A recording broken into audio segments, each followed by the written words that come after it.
Lloyd looked at his father and asked if he remembered when he proposed to build a waterway from Lake Capua.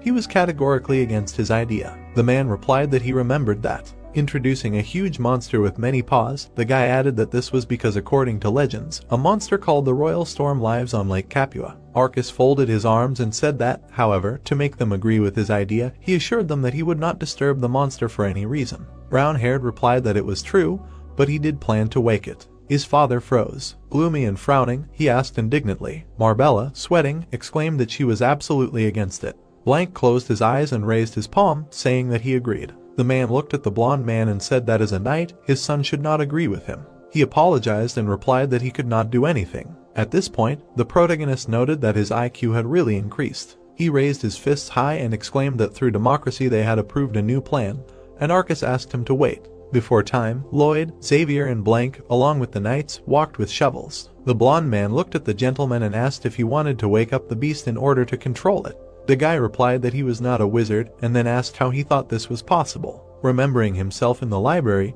he said that he had read many stories and learned a lot about the habits and plantings of the Royal Storm. Introducing the giant storm, the brown-haired man began to tell that in one of the stories he learned that it was described as a magical creature of incredibly huge size. But what was surprising was that he did not find a single record of it attacking people. He added that the monster made its nest on this lake, and if they destroyed it, it would simply growl at them and then start rebuilding the dwelling. To the crazy smile on his face, the main character said that in other words, they were going to destroy part of the lake. He noted that constantly, day and night, they would destroy his house every time he rebuilt it. Imagining the monster on the mountain around the lake, Lloyd added that the monsters crossing the eastern mountain would be scared by its roar, and then noted that this time the operation would be codenamed Dog in the Backyard. Xavier, looking askance at the gentleman, mentally noted that this was a plan where it would disturb the people